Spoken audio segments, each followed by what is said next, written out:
భూమిపై ధర్మం తగ్గిపోయినప్పుడు, అధర్మం పెరిగినప్పుడు దేవతలు కూడా భయపడిన ఒక కాలం. అప్పుడు ఒక నిర్ణయం తీసుకుంది దేవలోకం. ఇప్పుడు విష్ణువు అవతరించాలి అని. అలా ప్రారంభమైంది శ్రీరాముడి అవతార గాథ. సరయూ నది తీరంలో ఉన్న ఒక మహానగరం అయోధ్య.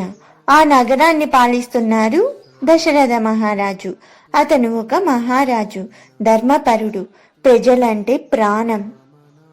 అయోధ్యలో శాంతి, సుఖం, సంపద అన్నీ ఉన్నాయి. కానీ ఒకటి మాత్రం లేదు.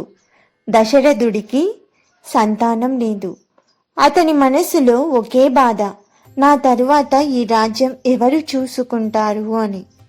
రాత్రి నిద్రపోలేక ఒంటరిగా ఆలోచిస్తూ వేదనతో ఆకాశం వైపు చూస్తూ అడిగేవారు, దేవుడా, నాకు ఒక వారసుడిని ఇవ్వలేవా అని. దశరథుడికి 3 భార్యలు, కౌసల్య, కైకేయి, సుమిత్ర. వారందరూ గొప్పవారు. కానీ వారికి ఒకే బాధ, పిల్లలు లేరు. ప్యాలెస్లో ఆనందం లేదు, నవ్వులు లేవు. ఒకరోజు రాజ్యానికి వచ్చిన మహర్షి, ఆ మహర్షి పేరు వశిష్ఠ మహర్షి. ఆయన చెప్పారు, మహారాజా, మీకు సంతానం కావాలంటే పుత్రకామేష్టి యజ్ఞం చేయాలి అని. దశరథుడు వెంటనే ఒప్పుకున్నారు. యజ్ఞం నిర్వహించడానికి పిలిపించారు ఋష్యశృంగ మహర్షిని. యజ్ఞం ప్రారంభమైంది. మంత్రాల నినాదం, అగ్నిజ్వాలలు ఆకాశాన్ని తాకుతున్నాయి.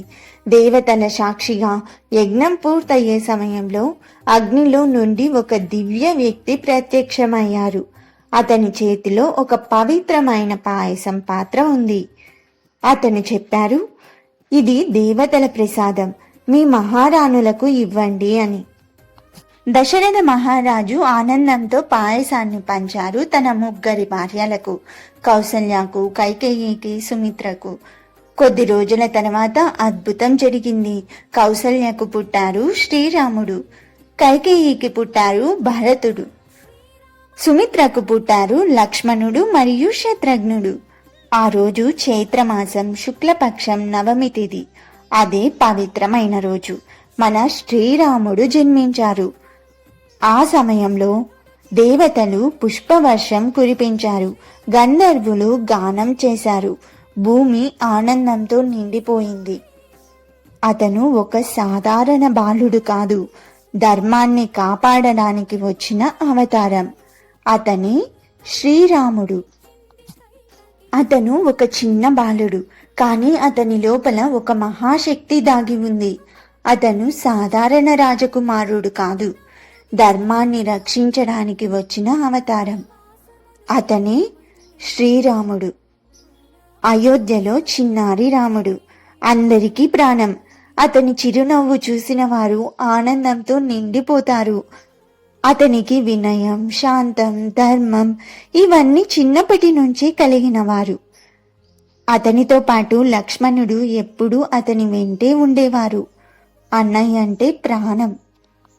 రాముడు, లక్ష్మణుడు ఇద్దరు విద్యని నేర్చుకున్న గురువు ఎవరంటే వశిష్ఠ మహర్షి. ఆయన దగ్గర ధర్మశాస్త్రం, యుద్ధ విద్య, విలువిద్య అన్నీ నేర్చుకున్నారు. రాముడు విలువిద్యలో అద్భుత ప్రతిభ చూపించారు. ఒక బాణం వదిలితే లక్ష్యం తప్పదు. ఒకరోజు అయోధ్యకు ఒక మహర్షి వచ్చారు. ఆ మహర్షి పేరు విశ్వామిత్ర మహర్షి. అతని కళ్ళల్లో తీవ్రత, ముఖంలో తపస్సు శక్తి. దశరథ మహారాజుని ఇలా అడిగారు, మహారాజా, నా యజ్ఞాన్ని రాక్షసులు నాశనం చేస్తున్నారు. మీ కుమారుడైన రాముణ్ణి నాతో పంపండి అని అడిగారు. దశరథ మహారాజు షాక్ అయ్యారు. రాముడు ఇంకా చిన్నవాడు. అతను భయపడ్డారు, రాక్షసులతో ఎలా పోరాడగలడు అని. అప్పుడు వశిష్ఠ మహర్షి ఇలా చెప్పారు, రాముడు సాధారణ వ్యక్తి కాదు, అతను దైవ అవతారం అని. రాముడు, లక్ష్మణుడు ఇద్దరూ కలిసి విశ్వామిత్ర మహర్షితో అడవికి బయలుదేరారు. అడవిలో గాలి గుసగుసలు, చీకటి వాతావరణం, జంతువుల అరుపులు. ఇది సాధారణ ప్రయాణం కాదు, ఇది ధర్మయాత్ర. అడవిలో ఒక భయంకరమైన రాక్షసి. ఆమె పేరు తాటక. ఆమె భయంకర రూపం, గర్జించే స్వరం, విధ్వంసక శక్తి. విశ్వామిత్రుడు చెప్పారు, రామ, ఆమెను సంహరించు అని. రాముడు క్షణం ఆలోచించారు, స్త్రీని ఎలా సంహరించాలి అని. అప్పుడు విశ్వామిత్ర మహర్షి ఇలా అన్నారు, ఆమె రాక్షసి, ధర్మాన్ని కాపాడాలి. యుద్ధం ప్రారంభమైంది. తాటక గర్జించింది, అడవి కంపించింది. రాముడు బాణం ఎక్కించారు. ఒకే బాణంతో తాటకను సంహరించారు. ఆ సమయంలో దేవతలు ప్రత్యక్షమయ్యారు. పుష్పవర్షం కురిసింది.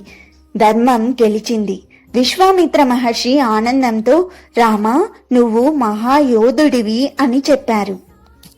ఇది రాముడి మొదటి యుద్ధం మాత్రమే. ఇంకా ఎన్నో సవాళ్లు ముందున్నాయి. రాముడు సీతను ఎలా కలిశారు, శివధనస్సు ఎలా విరిగిందో తెలుసుకుందాం. ఒక ప్రేమ కథ, కానీ ఇది సాధారణ ప్రేమ కాదు. ఇది విధి రాసిన కలయిక. ఇది దేవుని నిర్ణయం. ఒక మహారాజు కూతురు, ఒక ధర్మయోధుడు. వారి కలయికతో ప్రారంభమైంది రామాయణంలో అతి అందమైన అధ్యాయం.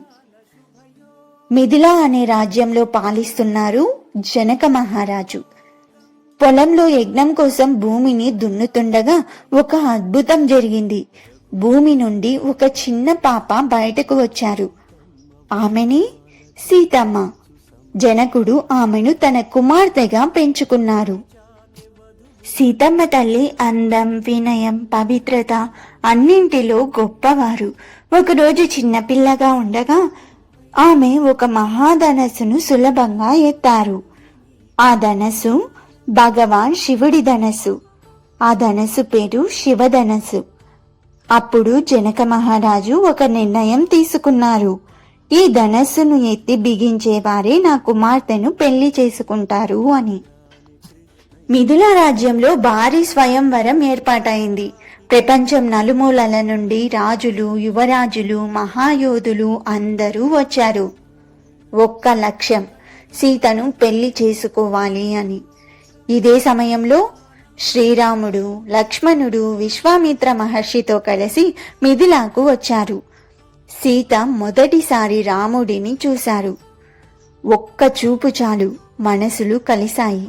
సీత గుండెల్లో ఒక కొత్త భావన, ఇతనే నా భర్త కావాలి అని.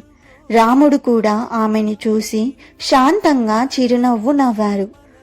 ఇది మాటలతో చెప్పని ప్రేమ. స్వయంవరం ప్రారంభమైంది. ఒక్కొక్కరుగా రాజులు ప్రయత్నించారు.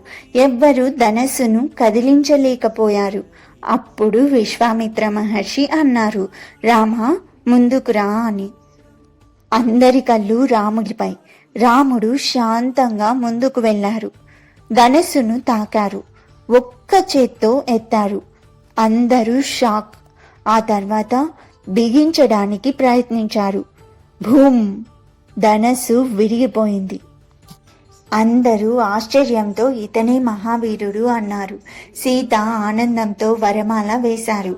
రామ సీత వివాహం జరిగింది. ఇది ఒక ప్రేమ కథ మాత్రమే కాదు, ఇది ధర్మం మరియు విధి కలయిక.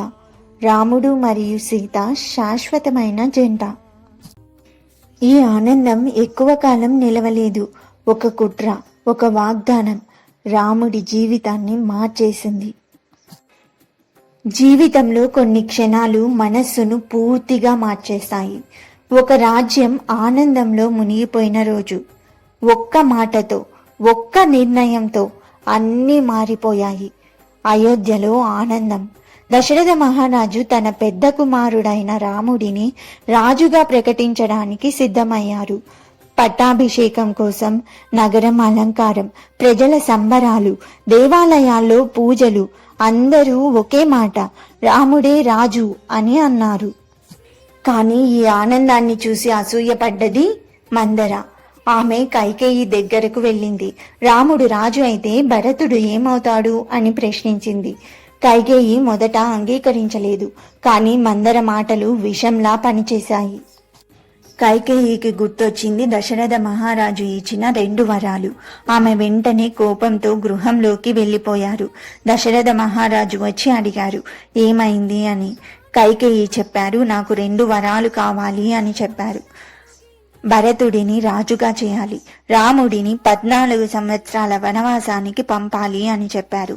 దశరథ మహారాజు షాక్ అయ్యారు. ఇది ఎలా సాధ్యం అని ప్రశ్నించుకున్నారు. కానీ రాజుగా ఇచ్చిన మాట తప్పక పాటించాలి. ఈ విషయం రాముడికి తెలిసింది. అతను ఒక్క క్షణం కూడా ఆలోచించలేదు. తండ్రి మాటే ధర్మం. అతను చిరునవ్వుతో అన్నారు, నేను వనవాసానికి వెళ్తాను అని. అందరూ ఆశ్చర్యపోయారు. సీతమ్మ తల్లి చెప్పారు, మీరు ఎక్కడ ఉంటే నేను అక్కడే ఉంటాను అని. రాముడు అడ్డుకున్నారు, అడవి ప్రమాదకరం అని. కానీ సీతమ్మ తల్లి, నేను మీతోనే వస్తాను అని చెప్పారు. లక్ష్మణుడు కోపంతో ఇది అన్యాయం.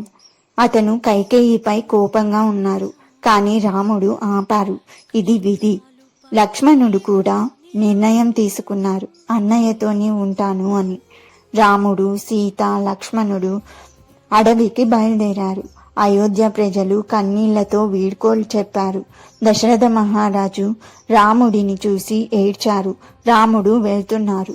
తండ్రి బాధ, ప్రజల ప్రేమ, భార్య మరియు తమ్ముడు తోడుగా, అన్నీ ఒకే సన్నివేశంలో హృదయం కరిగే క్షణం.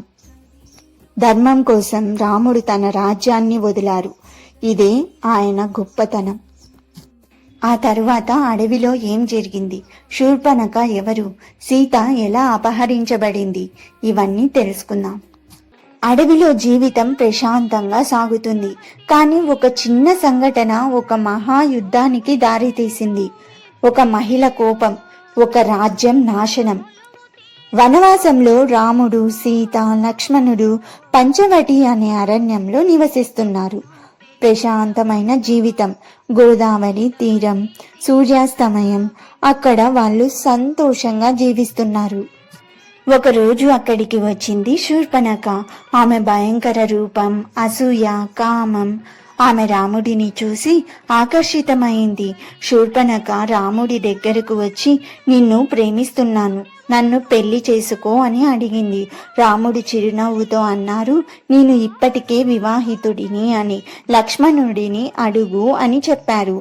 లక్ష్మణుడు సరదాగా అన్నారు, నేను సేవకుడిని, నువ్వు రాణివి ఎలా అవుతావు అని అన్నారు. శూర్పణఖ అవమానంగా భావించింది. కోపంతో శూర్పణఖ సీతపై దాడి చేయడానికి ప్రయత్నించింది. అప్పుడు లక్ష్మణుడు తన ఖడ్గంతో ఆమె ముక్కు మరియు చెవులు కోసారు. ఆమె అరుపులతో అడవి మార్మోగిపోయింది. శూర్పణఖ రక్తంతో లంకకు వెళ్ళింది. రావణాసురుని దగ్గరకు వెళ్ళి ఇలా అన్నది, ఒక అద్భుతమైన స్త్రీ ఉంది, ఆమె పేరు సీత, ఆమెను నువ్వు పొందాలి అని చెప్పింది. రావణుడు ఆసక్తిగా సీత అందం గురించి విన్నాడు. రావణుడు మారీచుణ్ణి పిలిచాడు. ఒక మాయాజింకగా మారి రాముణ్ణి దూరంగా తీసుకువెళ్ళు అని చెప్పాడు. మారీచుడు బంగారు జింకగా మారాడు. సీతమ్మ తల్లి ఆ జింకను చూసి ఇది ఎంత అందంగా ఉంది అని అనుకున్నారు. సీతమ్మ తల్లి రాముడిని ఇలా అడిగారు, ఆ జింకను నాకు తీసుకురండి అని. రాముడు లక్ష్మణుడికి చెప్పారు, సీతను కాపాడు అని. రాముడు జింక వెంబడి వెళ్లారు. రాముడు జింకను సంహరించగానే మారీచుడు రాముడి స్వరంలో అరిచాడు, హా లక్ష్మణ అని. సీత భయపడ్డారు. లక్ష్మణ, అన్నయ్య ప్రమాదంలో ఉన్నారు అని అన్నారు. లక్ష్మణుడు అది మాయా అని చెప్పారు. కానీ సీతమ్మ తల్లి బలవంతంగా పంపించారు. ఇప్పుడు సీతమ్మ తల్లి ఒంటరిగా ఉన్నారు. అప్పుడు రావణుడు సన్యాసిగా వచ్చాడు. భిక్ష అడిగాడు. సీతమ్మ తల్లి బయటకు వచ్చాక అతను తన అసలు రూపం చూపించాడు. బలవంతంగా సీతమ్మ తల్లిని అపహరించాడు. సీతమ్మ తల్లిని తీసుకెళ్తున్నప్పుడు జటాయువు అనే పక్షి అడ్డుకుంది. రావణుడితో యుద్ధం చేసింది, కానీ ఓడిపోయింది. సీతమ్మ తల్లి ఏడుస్తూ రామా రామా అని పిలిచారు. ఒక్క సంఘటన ఒక మహాయుద్ధానికి దారి తీసింది. ఇప్పుడు రాముడు తన జీవితంలో పెద్ద సవాలు ఎదుర్కోబోతున్నారు. హనుమంతుడు ఎవరు? రాముడికి ఎలా సహాయం చేశారు? ఇప్పుడు తెలుసుకుందాం. అంజనాదేవి శాపవశాత్తు భూమిపై జన్మించారు. ఆమె భర్త కేసరి. వాయుదేవుని అనుగ్రహంతో ఒక దివ్య శిశువు జన్మించారు. అతని పేరు హనుమంతుడు. అతనికి అపారమైన బలం, వేగం, రూపాంతరం అన్నీ సహజంగా వచ్చాయి. చిన్నప్పుడే హనుమంతుడు సూర్యుణ్ణి పండు అనుకొని ఆకాశంలోకి ఎగిరారు. అది చూసి దేవతలు ఆశ్చర్యపోయారు. ఇంద్రుడు వజ్రాయుధంతో కొట్టారు. హనుమంతుడు పడిపోయారు. వాయుదేవుడు కోపంతో గాలిని నిలిపివేశారు. దేవతలు వచ్చి హనుమంతుణ్ణి ఆశీర్వదించారు. నీకు అపార శక్తి ఉంది, కానీ ఒక శాపం కూడా ఇచ్చారు. నీ శక్తి నీకు గుర్తు ఉండదు, ఎవరైనా గుర్తు చేస్తేనే గుర్తుకు వస్తుంది అని చెప్పారు. కాలం గడిచింది. హనుమంతుడు సుగ్రీవునికి సేవకుడిగా మారారు. సుగ్రీవునికి వినయం, తెలివి, నమ్మకం అన్నీ కలిగిన వారు. ఒకరోజు హనుమంతుడు అడవిలో ఇద్దరిని చూశారు, రాముడు మరియు లక్ష్మణుడు. వారిని చూసి హనుమంతుడి హృదయం కరిగిపోయింది. వీళ్ళు సాధారణ వాళ్ళు కాదు అని అనుకున్నారు. అతను వినయంగా వెళ్ళి, మీరు ఎవరు అని అడిగారు. రాముడు ఇలా అన్నారు, నేను రాముడిని అని. ఆ క్షణం హనుమంతుడు పూర్తిగా రాముడికి అంకితమయ్యారు. మీ సేవకుడిని అని చెప్పారు. రాముడు కూడా హనుమంతుణ్ణి ఆలింగనం చేసుకున్నారు. ఇది భక్తి ప్రారంభం. సీతమ్మను వెతికేందుకు వానర సైన్యం బయలుదేరింది. హనుమంతుడు కూడా సముద్రం తీరానికి చేరుకున్నారు. అక్కడ అతనికి గుర్తు చేశారు, నీకు అపార శక్తి ఉంది అని. హనుమంతుడు తన అసలు శక్తిని గుర్తు చేసుకున్నారు. అతను భారీ రూపం దాల్చారు. ఒకే దూకుతో సముద్రం దాటారు. హనుమంతుడు లంకలోకి ప్రవేశించారు. సీత కోసం వెతుకుతున్నారు. ఇది ఒక మహాయాత్ర ప్రారంభం.